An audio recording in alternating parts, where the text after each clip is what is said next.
এমন কিছু নাম আছে যাদের স্মৃতি হাজার বছর পেরিয়েও মুছে যায় না। তাদের একজন হলেন মহান মুসলিম সেনানায়ক ও ন্যায়পরায়ণ শাসক সালাহুদ্দিন আইয়ুবী, যিনি শুধু তলোয়ারের শক্তিতে নয়, ন্যায়, দয়া এবং চরিত্রের মহত্ব দিয়ে মানুষের হৃদয়ে জায়গা করে নিয়েছিলেন।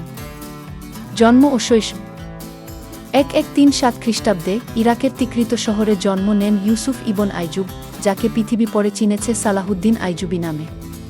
ছোটবেলা থেকেই তিনি ছিলেন শান্ত, বুদ্ধিমান ও ন্যায়প্রিয়। খেলাধুলার চেয়ে বই পড়া, জ্ঞান অর্জন ও ইতিহাস জানা ছিল তার প্রিয় কাজ। তিনি প্রায়ই বলতেন, একদিন আমি মুসলমানদের জন্য কিছু মহান কাজ করব। সেনাপতি থেকে নেতা।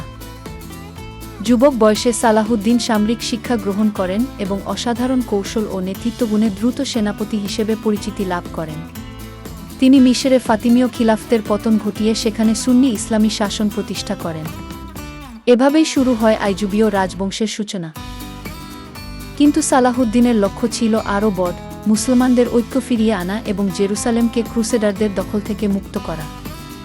ক্রুসেডারদের আগ্রাসন। এক শতাব্দী থেকে ইউরোপীয় খ্রিস্টান সেনারা পবিত্র ভূমি দখলের জন্য একের পর এক ক্রুসেড চালাচ্ছিল। জেরুসালেম, যা মুসলমান, খ্রিস্টান ও ইহুদিদের জন্য সমানভাবে পবিত্র, 1099 সালে ক্রুসেডারদের হাতে চলে যায়। প্রায় 8 বছর ধরে এই শহর তাদের নিয়ন্ত্রণে ছিল। সালাহুদ্দিন বুঝতে পারলেন, সময় এসেছে মুসলিম বিশ্বের সম্মান পুনরুদ্ধারের। হাত্তিনের যুদ্ধ, ইতিহাসের মোড় ঘোরানো দিন। 1187 খ্রিস্টাব্দ। সালাহুদ্দিন তার বাহিনীকে একত্রিত করেন এবং ক্রুসেডার সেনাদের বিরুদ্ধে অভিযানে নামেন। জুলাই মাসের এক গরম দিনে সংঘটিত হয় বিখ্যাত হাত্তিনের যুদ্ধ। মুসলিম বাহিনী সংখ্যায় কম হলেও তাদের মনোবল ছিল অদম্য।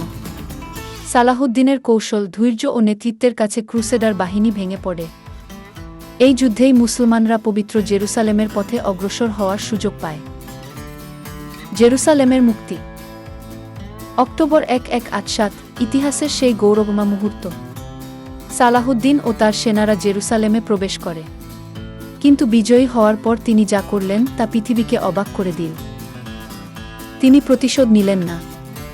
হাজার হাজার খ্রিস্টান নাগরিককে মুক্তি দিলেন, তাদের জীবন ও সম্পদের নিরাপত্তা নিশ্চিত করলেন। তিনি বললেন, ইসলাম প্রতিশোধ নয়, শান্তির ধর্ম।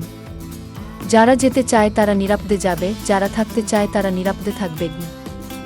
তার এই আচরণে এমনকি শত্রুরাও তার প্রতি শ্রদ্ধাশীল হয়ে পড়ে।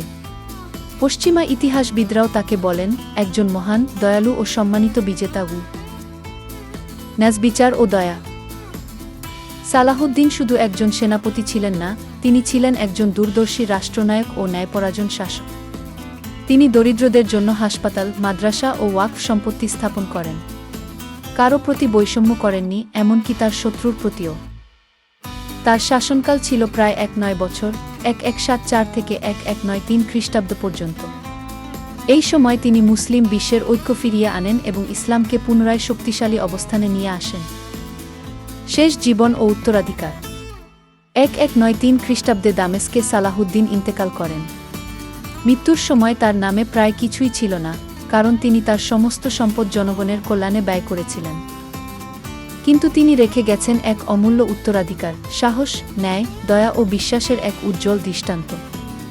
আজও ইতিহাসে তার নাম উচ্চারিত হয় শ্রদ্ধার সঙ্গে, একজন মুক্তিদাতা, একজন ন্যায়ের প্রতীক হিসেবে। সমাপ্তি বার্তা।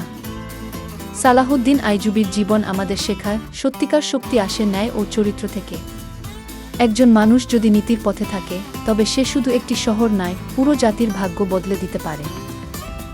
তিনি শুধু জেরুসালেমের মুক্তিদাতা নন, তিনি মানবতার জন্য এক অনন্ত অনুপ্রেরণা।